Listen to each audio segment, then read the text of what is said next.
Hi friends, எல்லாருக்கும் வணக்கம். வீட்டிலேயே ஸ்பாஞ்சியான கேக் எப்படி ரெடி பண்ணுறதுன்னு சொல்லி பார்க்கலாம். அதுக்கு தேவையான இன்க்ரீடியன்ட்ஸ் என்னென்னு சொல்லி ஃபஸ்ட்டு பார்த்துடலாம். 4 முட்டை, 1 கப் மைதா மாவு, 1 cup sugar, 1/4 cup oil, 1/4 cup milk, vanilla essence, pineapple essence எடுத்துக்கோங்க. 4 முட்டையை உடச்சி ஊற்றிக்கலாம். ஃபஸ்ட்டு ஃப்ரிட்ஜில் வச்சுருந்தீங்கன்னா அதை எடுத்து நார்மல் டெம்பரேச்சர் ஆகிற அளவு வெளியே வச்சுட்டு அதுக்கப்புறமா யூஸ் பண்ணுங்கள். அதோட 1 pinch salt, 1 teaspoon vanilla essence and 1 cup sugar சேர்த்து ரிப்பன் கன்சிஸ்டன்சி வர அளவுக்கு ஸ்லோவாக பீட் பண்ணி எடுத்துக்கோங்க.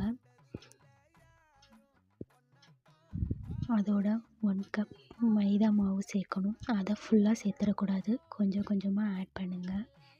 கொஞ்சமாக ஆட் பண்ணி கட் அண்ட் ஃபோல்ட் மெத்தட்லேயே மிக்ஸ் பண்ணுங்கள்.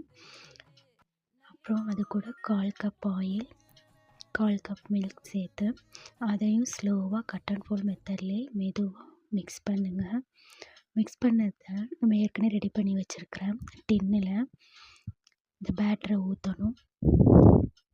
பேட்டரை ஊற்றி ஏற்கனவே ப்ரீஹீட் பண்ணி வச்சுருக்கிற கடாயில் 10 மினிட்ஸ்க்கு முன்னாடியே கடாயை ப்ரீஹீட் பண்ணி வச்சுருக்கணும். அதில் இந்த பேட்டரை தூக்கி வச்சு 30 மினிட்ஸ் அளவுக்கு நல்லா பேக் பண்ணி எடுத்திங்கன்னா டேஸ்டியான ஸ்பாஞ்சி கேக் ரெடி ஆகிடும். மேலே வெயிட்ரு வச்சுருங்க. இதே மெத்தடில் உங்கள் வீட்டில் நீங்கள் ட்ரை பண்ணி பாருங்கள். கண்டிப்பாக நல்லா வரும் ஸ்பாஞ்சியான கேக். வீடியோ பிடிச்சிருந்தால் லைக் பண்ணுங்கள், ஷேர் பண்ணுங்கள், கமெண்ட் பண்ணுங்கள்.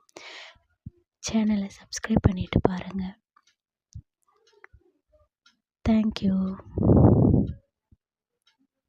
உங்கள் வீட்டில் ட்ரை பண்ணி பாருங்கள், கண்டிப்பாக நல்லா வரும்.